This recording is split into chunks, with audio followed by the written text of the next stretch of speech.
안녕하세요. 나이 60이 넘어 참으로 황당무계한 사건을 겪은 한 주부입니다. 그리고 지금은 이혼한 아들을 둔 엄마이기도 하네요. 얼마 전까지만 해도 저는 어디 내놔도 아깝지 않을 며느리를 가진 시어머니이기도 했는데요. 지금은 그 인연을 제 기억에서 없앨 수만 있다면 아예 지워버리고 싶을 만큼 끔찍한 인간이 되어버렸습니다. 세상에 그렇게 여우 같은 게 또 있을까 싶어 저는 이제 우리 아들 장가도 다시 안 보내고 싶은 심정이에요. 그만큼 저나 우리 아이에게 상처를 많이 주고 떠났습니다. 지금부터 제게 그동안 무슨 일이 있었는지 여러분께 말씀드려 볼까 합니다. 며느리가 우리 집 식구로 들어온 건 딱 9년 전입니다. 첫인상이 순수하고 착해 보여 마음에 들었습니다.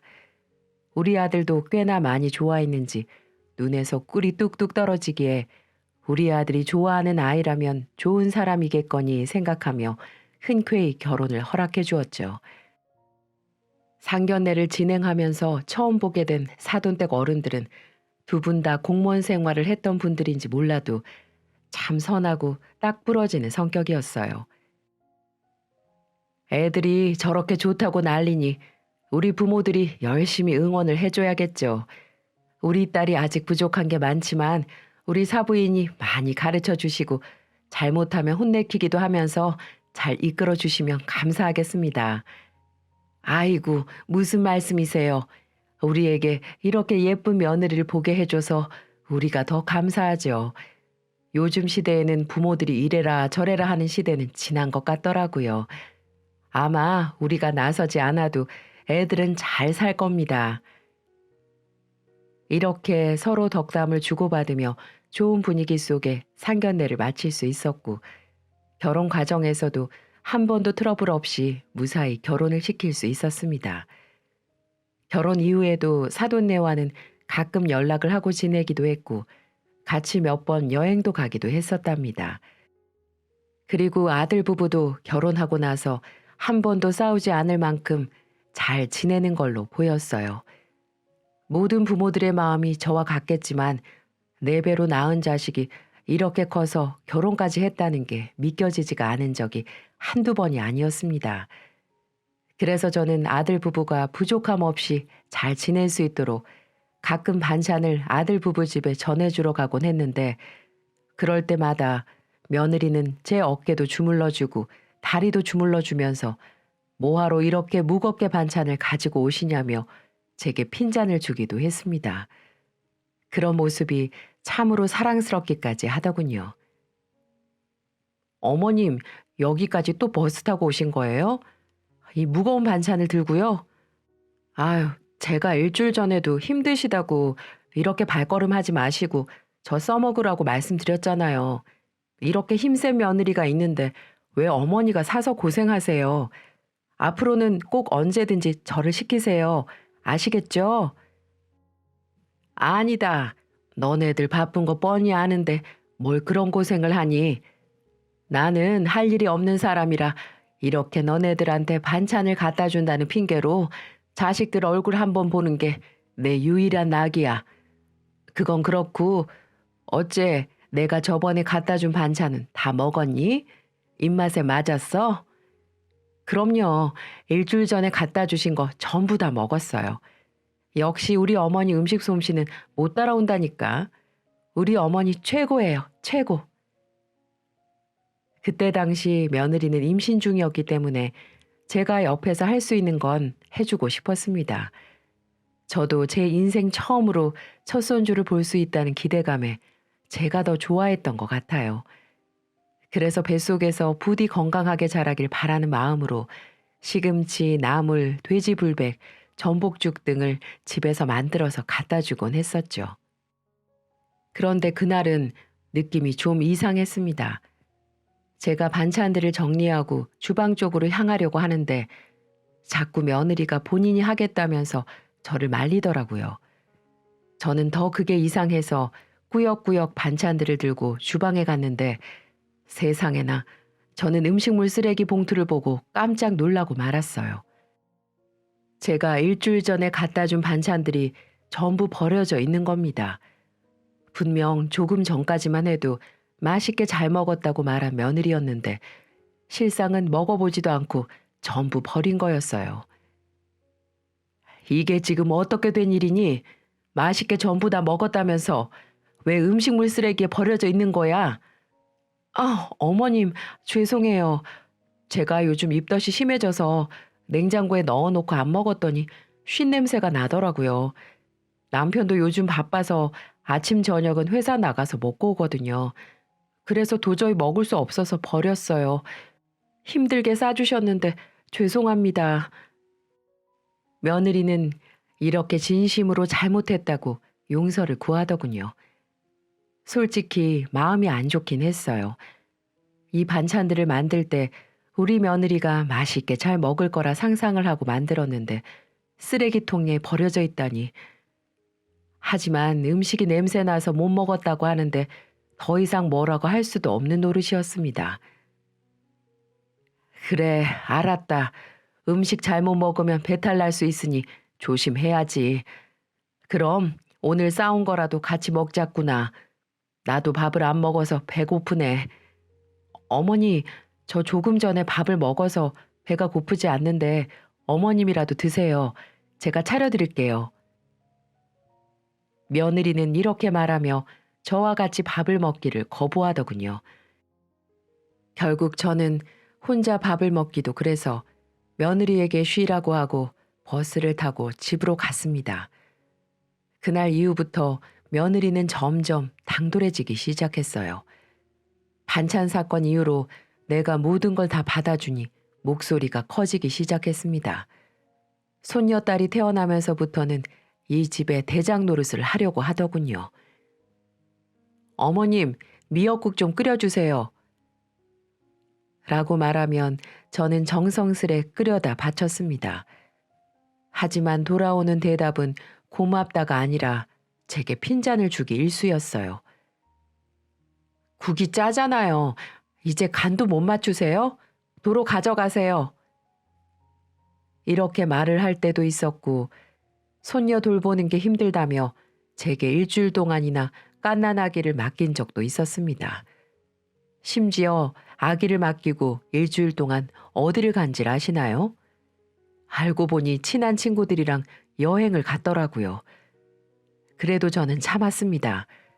육아 스트레스가 나중에 심해지면 우울증도 올 수 있기에 한 번쯤은 친구들하고 바람을 쐬는 것도 나쁘지 않다고 최대한 긍정적으로 생각을 하려고 했죠. 하지만 며느리는 점점 도가 지나치기 시작했습니다. 어느 날 아들이 연락이 왔더라고요.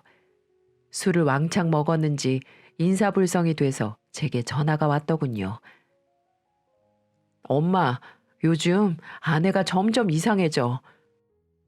집안일도 안 하려고 그러고 나보고 벌써부터 각방 쓰자고 하고 애가 울면 달래주지도 않고 신경질 부리고 화내고 이것뿐만 아니라 이번 달 카드값도 390만 원이 나왔더라고.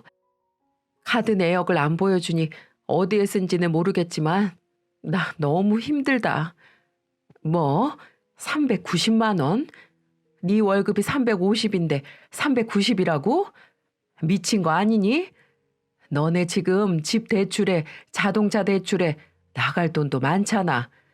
아유, 속 터진다. 그래서 넌 가만히 있었어? 홍군형 내줘야 할 거 아니야? 왜 안 했겠어? 제발 우리 분수에 맞게 아껴서 쓰자고 했지. 그런데 스트레스 풀려고 쇼핑 좀 한 걸 가지고 그러냐며 적반하장으로 나오는데 내가 이길 수 있겠어? 아기 앞에서 싸우고 싶지도 않고 그래서 지금 포장마차에서 한잔하고 있는 거야. 이놈아, 네가 계속 오냐 오냐 다 들어주니까 버릇 나빠져서 그러는 거 아니야. 안 되겠다. 이제부터 내가 나서야겠어. 지금껏 참고 살았다마는 이렇게 있다간 네 마누라에게 뒤통수 맞을 수도 있겠어. 저는 그렇게 아들의 하소연을 듣고 생각을 바꿔먹기로 했습니다. 그리고 제가 며느리하고 크게 부딪힌 사건이 벌어지게 됐어요. 그날은 설 명절이었는데 인연이 내가 전을 부치고 잡채하고 이것저것 주방에서 음식을 만들고 있는데 손 하나 까딱 안 하는 겁니다. 그래서 참다 못해 말을 했죠. 예, 네 시엠이 주방에서 혼자 음식 만드느라 고생하는 거 안 보이니? 이런 모습 보면 같이 와서 도와야 할 거 아니야. 제가 왜요? 저 그 음식들 안 먹을 건데요. 아까 빵을 좀 먹었더니 소화가 안 돼서요. 드시고 싶은 분들이 하셔야죠. 그리고 요즘 세상이 어떤 세상인데 며느리 시집살이 시키려고 그러세요. 이렇게 명절에 와준 것도 감사하게 생각하셔야지. 뭐? 너 말 다 했어? 여기에 너만 있어? 네 시애비랑 네 남편은 안 보여? 개념이 있으면 와서 도운 척이라도 해야지. 지금 거실에서 누워서 뭐 하는 행동이야? 어서 와서 도우지 못해? 싫은데요. 왜 싫다는데 자꾸 강요를 하시는데요. 한 번만 더 그렇게 강요하시면 저 명절이고 뭐고 집으로 가버릴 거니까 그렇게 아세요. 저는 며느리에게 이 소리를 듣고 그 자리에서 뒤통수를 잡고야 말았습니다. 도저히 제 상식에서 벗어난 말과 행동을 하는 모습을 보며 저는 결국 폭발하고 말았습니다. 인연이 오냐 지금껏 대해줬더니 시엠이 무서운 거 모르고 협박을 해? 너 오늘 잘 걸렸다. 저는 이렇게 말하고 만들고 있던 잡채를 며느리 면상에 비벼줘 버렸습니다. 어때? 맛있지? 먹을만 하지? 다시 말하지만 너는 이 집안의 며느리고 그 도리를 다하면 되는 거야. 이거 언제까지 이렇게 막장으로 나올지는 모르겠다만 나는 이제 그때마다 네 버릇을 고쳐주려고 한다. 예전에 니네 부모님이 나한테 부탁한 거 들었지? 너 잘 좀 가르쳐 달라고. 그러니 각오해야 될 거야. 알았어? 그러자 며느리는 얼굴에 잡채 양념을 다 묻혀서는 화장실에 가서 거울을 보더니 곧바로 가방을 들고 집을 나가버리더군요. 참으로 어이가 없었습니다. 명절에 같이 음식 좀 만들자는 게 그게 크게 잘못인가요? 저는 혼자 울분을 참지 못하고 사돈에게 전화를 걸었습니다. 사돈네와는 가끔 연락도 하고 여행도 다녀온 사이이기 때문에 제 고충을 말해주고 싶었죠. 그렇게 1시간을 넘게 통화한 것 같아요. 사돈은 제게 연신 미안하다고 말하며 당장 가서 다리 몽둥이를 부러뜨려서라도 돌려보내겠다고 했습니다. 그리고 정말 그날 저녁에 며느리가 다시 찾아왔더군요. 저는 안 무서워도 바깥 사돈은 무서웠나 봅니다. 다짜고짜 제게 와서는 무릎을 꿇기 시작했어요. 어머님, 아까 낮에 있었던 일은 제가 너무 죄송합니다. 용서해 주세요.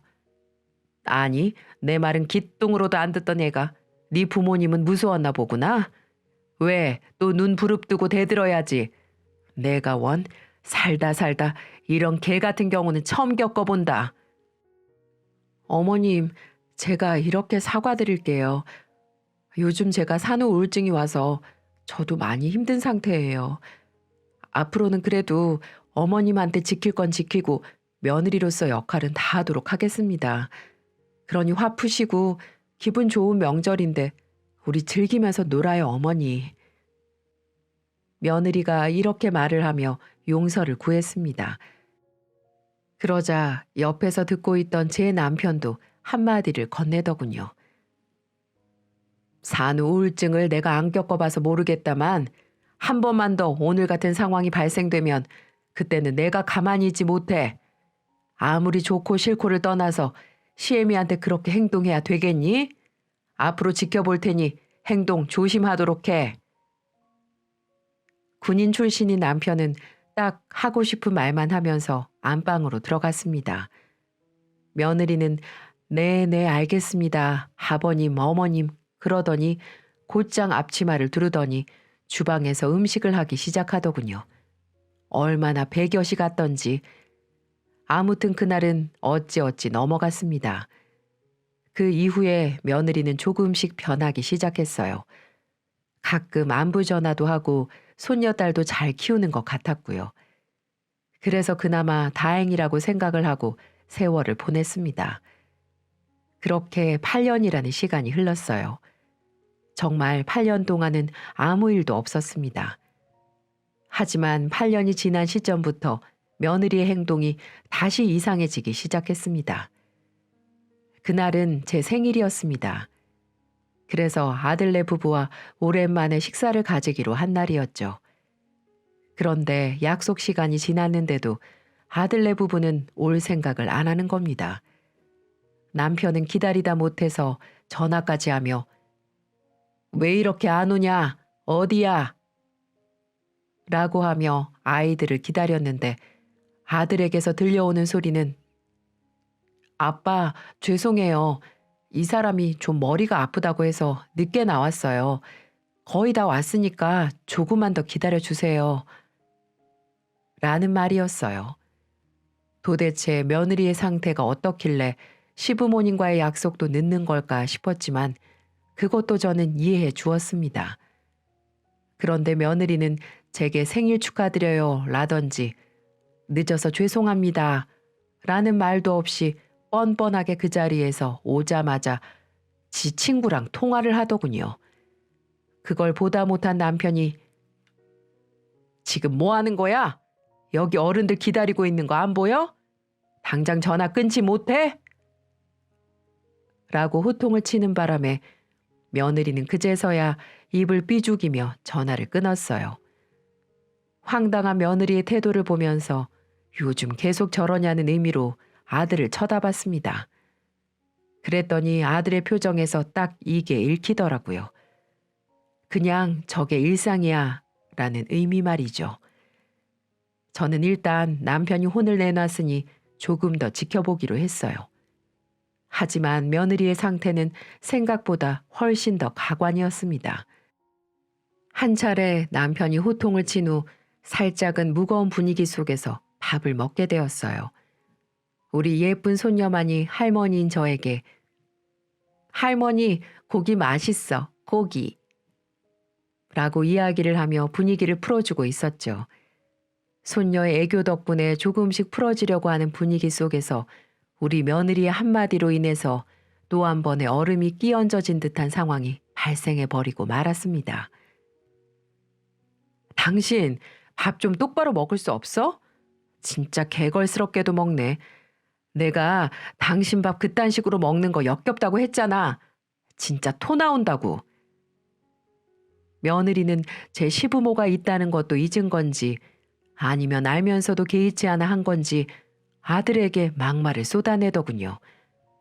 아들은 그런 말들이 익숙한지 "알았어, 조심해서 먹을게" 라고 하며 소리 안 나게 먹으려고 무지 애를 쓰는 겁니다. 제 눈앞에서 벌어지는 상황을 보고 있자니 그동안 우리 아들이 이 모진 말들을 들으며 얼마나 마음 졸이고 속상했을까 싶어 제가 다 열이 받더라고요. 게다가 지 자식도 보고 있는 앞에서 아빠를 깎아내리는 말을 서슴없이 하니 저는 더 화가 났어요. 그래서 이번에는 남편이 아닌 제가 호통을 쳐뜨렸죠. "얘, 며느라, 너 지금 애도 있는 앞에서 애 아빠한테 말을 왜 그렇게 하는 거야? 너 평소에도 이런 식으로 말하는 거니?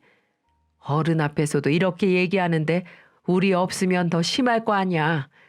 요즘 무슨 일 있는 거냐? 밖에서 무슨 속상한 일이라도 있었어? 그래서 지금 네 남편한테 한풀이 하는 거야?"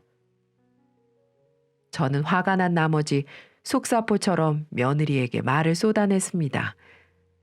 근데 며느리의 대답에 저는 다시 한번 거의 뒷목을 잡고 쓰러질 뻔했어요. "어머니, 어머니도 좀 보세요. 이 사람 밥 먹는 거 얼마나 꼴보기 싫은지. 밥 먹을 때 내는 쩝쩝 소리도 싫은데 식탁에는 얼마나 흘리고 처먹는지 더러워서 밥상머리 앉기도 싫다고요." 제 말에 대답을 하는 며느리를 보면서 저와 제 남편은 신음을 토해내야만 했습니다. 우리 아들이 쩝쩝거렸다고요? 천만의 말씀 만만의 콩떡입니다. 우리 아들은 항상 입 다물고 조용히 밥 먹는 게 식사 예절이다라는 남편의 가르침에 어디서나 예의 있게 식사를 했어요. 쩝쩝 소리는 오히려 며느리가 더 컸습니다. 게다가 흘리고 먹는 것도 그냥 밥 먹다 보면 흘릴 수 있는 수준이었지 절대로 꼴보기 싫을 정도가 아니었다는 말이죠. 근데도 며느리는 어떻게든 트집을 잡고 싶어 안달난 사람처럼 온갖 핑계를 대가며 아들에게 막말을 퍼붓는 듯 했습니다. 게다가 저와 저의 남편까지 깎아내리며 하는 말을 하는 거예요. 아무렇지도 않게 말이죠. 바로 그 이유는 우리가 오자마자 뭐라고 하니 그 타겟을 우리 아들에게로 향했던 겁니다. 어떻게든 돌려가면서 저희에게 왜 오자마자 짜증나게 하시냐 이런 안목의 표현들 말이에요. 며느리의 어이없는 막말에 저희 남편은 이제는 도저히 봐줄 수가 없는 정도가 되었는지 크게 화를 내며 말을 했어요. 이 고의한 것이 아니 뭘 잘못 먹은 거야? 어디서 버르장머리 없는 소리를 함부로 짓거려. 당장 사과하지 못해? 아무리 네 남편이 마음에 안 들어도 말이다. 네 자식 앞에서랑 부모 앞에서 할 말이 있고 못할 말이 있는 거지. 어디서 못 배워먹은 인간처럼 말을 곧다구로 해. 내가 아는 사도는 자네를 그렇게 가르치지 않은 것 같은데 밖에서 뭐 잘못 먹고 온 거야? 제 시아버지의 말에 며느리는 혼이 나고도 오히려 본인이 억울한 듯 눈물까지 글썽거렸습니다. 저는 그걸 보고는 며느리가 안쓰러운 게 아니라 더 기가 차더라고요. 한참을 아무 말도 없이 분한 눈물만 쏟던 며느리는 이내 아들과 제 손녀를 냅두고는 그 자리에서 뛰쳐나가 버렸습니다. 며느리의 돌발 행동에 저희 모두가 뻥찌게 되었고 결국 저의 남편은 더 크게 화가 나 그 자리에서 도대체 집안 꼴이 어떻게 돌아가는지 모르겠다며 한 소리를 내뱉고는 방으로 들어가 버렸고 아들은 저와 제 남편을 한참 달랜 뒤에 손녀와 함께 지 아내를 찾으러 나갔습니다.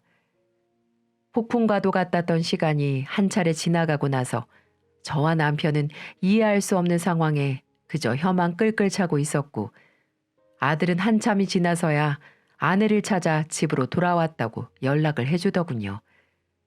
근데 거기에서 끝이 아니더군요. 그 뒤로 이번에도 또 아들에게서 연락이 왔습니다.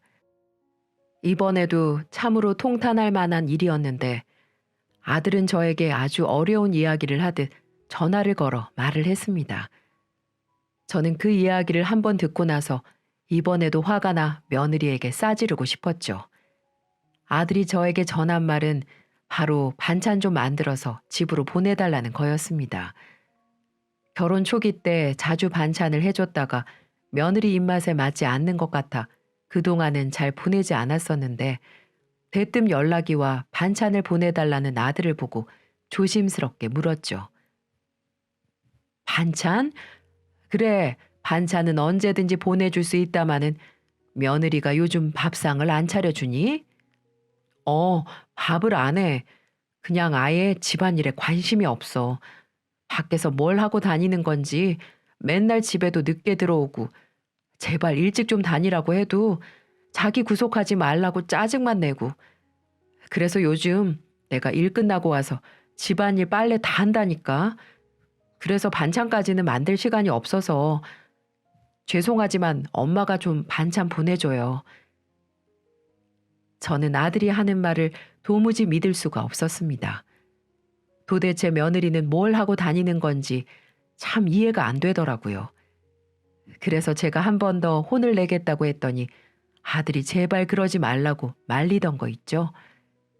사실은 저희 집에서 밥을 먹고 온 날부터 며느리가 더 변하기 시작했다면서 이번에도 제가 혼을 내면 이번에는 무슨 짓을 할지 모르겠다며 사정사정을 하면서 저를 말리는 거예요. 그래서 내 성질 같았으면 한번 확 긁어놓고 싶었지만 아들을 봐서 참았습니다. 저는 그 이후 일주일에 2번 정도를 반찬을 해다가 아들을 통해서 반찬을 보냈었어요. 우리 손녀가 좋아하는 고기 반찬이랑 나물 반찬, 마른 반찬 등을 해다가 꾸준히 보내고 있었는데 어느 날 갑자기 며느리에게서 문자가 하나 오더군요. 뭔가 싶어서 살펴보니 계좌번호더라고요. 그래서 이걸 나한테 왜 보냈나 생각을 하고 있는데 곧바로 며느리에게서 전화가 오더군요. 저는 그 전화를 받자마자 당장이라도 달려가서 며느리의 멱살을 잡고 흔들어대고 싶은 걸 간신히 참아야만 했습니다. 어머니, 지금 제가 보내드린 거 보셨죠? 제 계좌번호예요. 저희 어머니가 보내주신 반찬 먹고 저랑 우리 애 식중독에 걸렸어요. 저도 문제지만 어머니 손녀가 걸린 것에 대해서 책임지셔야 할 거 아니에요. 오늘도 같이 병원 다녀왔다고요. 제가 문자로 진료 내역 사진 찍은 거 보셨죠? 저도 우리 애도 오늘 얼마나 깜짝 놀랐는지 아세요? 온몸에 열이 펄펄 끓으면서 구토하기 시작하는데 진짜 우리 둘 다 잘못되는 줄 알고 시겁했어요. 그러니까 당장 병원비랑 저희 정신적으로 놀란 거 보상해 주세요. 어머니가 양심껏 계산하셔서 제 계좌로 넣어주세요. 이렇게 문자를 보내며 진료 내역과 함께 계좌번호를 보내는 겁니다. 전 며느리의 말도 안 된 소리에 따지기 시작했어요. 이 애가 지금 야, 내가 보낸 반찬만 먹은 거 맞아? 내가 그걸 어떻게 믿어? 그럼 내가 보낸 반찬 때문에 니네 둘이 식중독에 걸렸으면 내 아들도 그래야지. 나도 그렇고 네 시아버지도 그렇고. 가지고 오는 동안 잘못되었는지 누가 알아요? 그리고 얘네 아빠는 어젯밤에 야근한다고 늦게 들어와서 저희밖에 안 먹었어요. 어쨌든 저희 집에 있는 반찬들 죄다 어머니 거니까 어머니가 책임지세요. 이게 내가 그걸 왜 책임져? 그렇게 따지면 너는 그동안 내가 갖다가 바친 반찬값이랑 내 노동비 내놔. 그리고 그것 때문에 스트레스 받은 정신적 피해 보상금도 내놓고 이게 어디서 지 시애미한테 정신적 피해 보상을 하라 마라 짓거리고 있어? 그동안 내가 내 아들 생각해서 참아줬더니만 누굴 호구로 하나? 저는 얼토당토하는 소리를 짓거리는 며느리에게 화가 나 제 할 말만 하고는 전화를 끊어버렸습니다. 괘씸하기 짝이 없어 저도 그 뒤로 며느리를 무시해버렸습니다. 그렇게 또 냉전의 상태로 들어간 이후 서로에게 연락도 하지 않고 정말 남처럼 지내던 중에 이번에도 또 사건 하나가 터지고 말았습니다. 그리고 그날로부터 우리 가족에게 반갑지 않은 큰 변화가 일어나게 되었죠. 며느리와 저의 사건으로 인해 제 남편도 화가 나서 며느리를 안 보고 있었습니다. 그걸 우리 아들이 중재를 하겠다고 나서서 억지로 며느리와 손녀를 또 한 번 끌고 왔더라고요. 저는 정말 싫었지만 아들을 생각해서 한 번 더 며느리를 봐주기로 했습니다. 남편도 마찬가지였고요. 하지만 다시 서로 잘 지내기 위해 모였던 그 자리에서 저희 가족은 아예 풍비박산이 나야만 했죠. 저는 며느리는 미웠지만 우리 손녀에게는 미안했습니다. 정말인지는 몰라도 내가 보내준 반찬 때문에 아팠던 거라면 식중독 때문에 고생한 우리 손녀가 안쓰러웠거든요. 그래서 우리 손녀를 보자마자 인사 대신에 그 이야기를 꺼냈죠. 내 새끼 얼마 전에 아파서 힘들었지? 이 할미 반찬 먹고 그런 거야? 의사 선생님이 뭐래? 이제 괜찮은 거래? 할머니 괜찮아. 의사 선생님이 굴 먹지 말래. 굴 먹으면 또 아파진대. 굴? 그날 굴을 먹었어? 굴을 먹고 아팠던 거야? 엄마랑 엄마 친구랑 같이 굴 먹었어. 저희는 아무것도 모른 채로 순수하게 이야기를 하는 우리 손녀의 이야기를 들으며 경악을 금치 못했습니다. 손녀 얘기를 차근차근 들어보니 이번에 식중독 사건은 제가 보낸 반찬 때문에 식중독에 걸렸던 게 아니라 밖에서 먹은 굴 때문에 걸렸던 거였어요. 근데 그걸 저한테 모두 뒤집어 씌운 거였죠. 근데 저희가 황당했던 건 그것뿐만이 아니었어요. 식중독 사건은 우리가 용서하기로 했으니 그냥 넘어가기로 했어요. 근데 어느 날 아들네 집에 간 적이 있었는데 밖에서부터 싸우는 소리가 들리는 겁니다. 이번에는 며느리가 아닌 제 아들이 며느리에게 소리를 치고 있더라고요. 야, 너 또 그 새끼 만났어? 내가 한 번만 더 만나면 가만 안 둔다고 했지. 근데 이제는 애까지 데리고 만나? 네가 제정신이야? 어? 미친 거 아니냐고. 거의 울분을 토하며 이야기를 하는 아들의 모습을 보면서 우리가 모르는 뭔가가 있구나 싶었습니다. 그래서 저는 상황을 더 파악하기 위해서 집 안으로 들어가 옆에서 무서워하는 손녀를 달래며 다시 한번 물었어요. 아가, 괜찮아. 내 새끼, 울지 마. 뚝. 왜 그래? 우리 아가 엄마 친구랑 만났어? 만나서 뭐 했어? 엄마가 뭐라 그러면서 만났어? 엄마가 이제 아빠랑 안 살고 엄마 친구랑 같이 살 거라고 그랬어.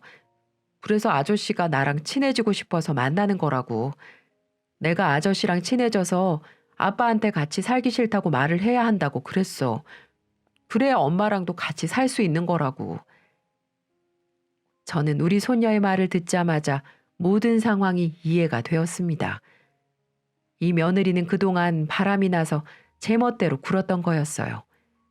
아들과 며느리는 이제는 대놓고 저희 앞에서 그 상간남 이야기를 꺼내며 싸우고 있었습니다. 들어보니 며느리는 그동안 바람이 나게 되면서 이혼을 해달라고 아들에게 떼를 피우고 있었는데 아들은 분한 마음에 더 오기가 생겨 이혼을 안 해주고 있던 거였어요. 그게 지 나름의 복수 방법이었던 거죠. 하지만 어디 그 마음뿐이었겠습니까?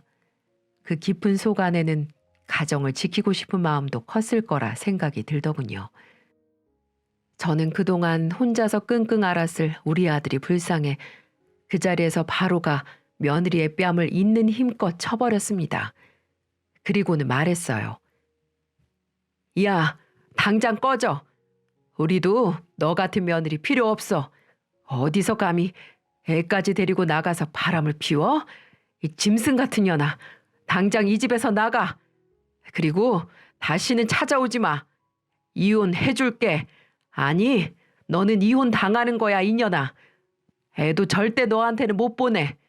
그런 줄 알고 썩 꺼져버려. 저는 악에 받쳐 자기를 왜 때리냐며 소란을 피우는 며느리를 밖으로 내쫓아 버렸습니다. 그리고는 그 자리에 주저앉아 울고 있는 아들을 달래주었어요. 아들은 어떻게든 가정을 지켜보고자 한 거였지만 그게 안 되어 미친 듯이 속상해했습니다. 하지만 그런 여자와 살 바에는 차라리 이혼하는 게 나았어요. 그게 맞는 거였죠. 그래서 그날로부터 저희는 아들 부부의 이혼을 진행했습니다. 저희는 사돈 쪽에도 며느리의 만행에 대해서 전부 다 이야기를 했어요. 며느리는 그동안 지네 친정에는 입을 싹 닫고 있었는지 사돈 쪽에서는 아무것도 모르고 있더라고요. 그리고는 정말 미안하다면서 오히려 사돈 쪽에서 우리 쪽에 머리를 조아리며 자신들이 자식을 잘못 키웠다며 사과를 해왔습니다. 거기에 저희는 조금이나마 마음이 풀릴 수 있었죠. 하지만 양육권 싸움에서는 진흙탕 싸움을 해야만 했습니다. 손녀를 며느리 그년이 꼭 데리고 가야겠다고 하는 겁니다.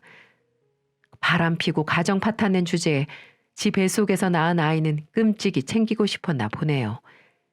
하지만 저는 절대 우리 손녀를 보낼 수 없었습니다. 그래서 결국에는 이혼 소송까지 가게 되었죠. 그리고 저는 또 한 번 사돈들께 전화를 걸었습니다. 그리고 만나 뵙기를 청했고 어느 카페에서 만나 며느리의 모든 만행들을 폭로하기 시작했어요. 1. 집안일 내팽겨치고 밖으로 나돈 거. 2. 고등학교 남자 동창이랑 1년 전부터 바람을 피워온 거. 3. 내가 보내온 반찬 때문에 식중독 걸렸다고 계좌번호 보낸 거. 4. 며느리의 역할은 하지 않고 집안을 쑥대밭으로 만든 거. 이런 모든 것들을 폭로해 버렸습니다. 사돈들은 제 얘기를 듣고 나더니 연신 고개를 조아리셨어요. 우리 딸이 이 정도로 망가진 줄 몰랐다면서 이게 다 딸을 잘못 키운 당신들의 잘못이라면서 원하는 걸 요구하시더군요. 사부인 미안합니다. 다 우리 죄입니다. 저희도 이 정도로 딸이 망가질 줄 몰랐어요. 제가 사부인 입장이었다면 이렇게 당하고는 살지 않았을 겁니다. 말씀해 보세요. 제가 어떻게 해드리면 될까요? 어떻게 저런 부모님 밑에서 며느리 같은 딸이 있을 수가 있는지 눈물을 글썽이며 제게 말하는 사돈들을 보며 아, 저게 다 부모 마음이구나 라는 생각을 했어요. 저는 먼저 양육권은 무조건 가져와야겠다고 말을 했고 재산 분할도 포기하라고 말했습니다. 며느리는 결혼 후 단 한 번도 직장에 다녀본 적도 없었고 살던 집도 저희가 마련해 준 집이었거든요. 그리고 미안하지만 정정당당하게 위자료를 청구한다고 말을 했어요. 그렇게 말을 하자 그건 당연한 말씀이라며 나를 설득해서 그렇게 해주겠다고 말을 하더군요. 그리고 2주일 뒤 사돈들과 며느리가 저희를 찾아왔습니다. 저는 며느리의 모습을 보고 깜짝 놀라고 말았어요. 세상에나 길었던 머리가 남자들 스포츠 머리로 짧게 잘린 모습이 아니겠어요? 그리고 손등이라든지 눈 쪽에 피멍이 들어있었고 상태가 많이 안 좋아 보였습니다. 그리고 며느리가 왜 저렇게 됐는지 조금 뒤 알 수가 있었죠. 알고 보니 얼굴과 손등에 피멍이 든 건 상간남 마누라한테 혼쭐이 난 걸로 보였습니다. 며느리는 상간남에게 찾아갔었나 봐요. 본인은 이혼하기로 했으니 빨리 상간남에게도 이혼하라고 말이죠. 그 과정에서 상간남이 확실히 말을 하지 않자 마음이 급했는지 그때부터 상간남을 졸졸 따라다녔나 봅니다. 그때 상간남 마누라에게 모든 것을 들켜버리고 만 거였죠. 그래서 동네 한복판에서 개처럼 맞았다고 했습니다. 그리고 소송까지 당했다고 하더군요. 그 모습을 본 사도는 열이 받아서 다시는 밖에 못 나가게 머리를 가위로 싹둑 다 잘라버렸던 겁니다. 한순간에 상간남과 헤어지고 상간남 마누라에게 소송당하고 자기 부모님한테도 혼쭐이 난 거였어요. 그 모습을 보고 얼마나 속이 시원하던지 저는 제발 이혼만 간절히 바랬었는데 알아서 척척 당해주니 얼마나 기분이 좋았겠습니까. 결국 저희는 손 한 번 쓰지 않고도 며느리의 복수를 하게 된 셈이었어요. 그리고 사돈들이 며느리를 저희에게 데리고 온 이유는 진심으로 사과를 하고 싶어서라고 했습니다. 누가 뭐래도 당신 딸이 가정을 파탄냈으니 이혼하더라도 직접 사과를 해야 된다고 생각을 했다고 하더군요. 며느리는 결국 우리에게 사과를 했고 양육권과 재산 분할을 포기하겠다고 했습니다. 그리고 바깥 사돈은 위자료 명목으로 2천만 원을 주었어요. 그러면서 위자료 소송만은 손녀도 있으니 하지 말라고 부탁을 하더군요. 그래서 저는 그 돈을 받고 그렇게 하겠다고 했습니다. 아마 사돈들은 이혼 소송 과정에서 막장까지 가기를 원치 않았었나 봅니다. 그렇게 우리는 다시 합의 이혼을 하게 됐습니다. 그리고 아들은 상간남에게 위자료 소송을 따로 걸어 받아낼 수 있었고 그렇게 모든 게 끝이 났습니다. 저희 아들은 이혼이 모두 처리된 뒤에 초반에는 많이 힘들어했지만 지금은 오히려 후련하다면서 아주 잘 지내고 있어요. 전보다 표정도 많이 편안해졌고요. 애들이 살던 아파트는 아들이 그대로 가지고 오게 되었는데 그 집은 팔았습니다. 어떻게 거길 들어가 살겠어요? 아들과 손녀는 저희 집으로 들어와서 지내고 있고 앞으로도 당분간은 계속 같이 살 것 같아요. 애도 아직 어려서 아들이 일 나가 있는 동안에는 제가 봐줘야 하거든요. 우리 손녀도 엄마 없는 생활에 조금씩 적응하고 있어요. 처음에는 엄마를 찾았는데 며느리가 손녀를 보러 오지 않으니 어쩔 도리가 있나요? 그래도 양심은 있는 건지 양육비는 꼬박꼬박 보내주고 있네요. 아마 이 돈도 며느리가 아닌 사돈들이 보내주는 건 아닌지 의심이 되지만은요. 삶이 있는 한 희망은 있다고 하죠. 저는 우리 아들이나 손녀 그리고 저희 가족에게 아픔이 오긴 했지만 그래도 이렇게 아픔이 크게 왔으니 앞으로는 좋은 날이 올 거라는 희망을 가져보려고 합니다. 여러분에게도 현재는 아프고 힘들지라도 우리 삶이 마냥 힘들지만은 않을 것이기에 희망을 가지셨으면 하는 마음이에요. 그리고 저의 이야기를 들으며 같은 아픔이 있으신 분들은 함께 우리 이겨나갔으면 좋겠습니다. 해가 졌으니 또 뜰 날이 오겠지요. 저희 가족도 응원해 주시고 저도 여러분에게 응원을 보냅니다. 힘내자고요, 우리. 지금까지 긴 사연 함께 들어주셔서 감사합니다.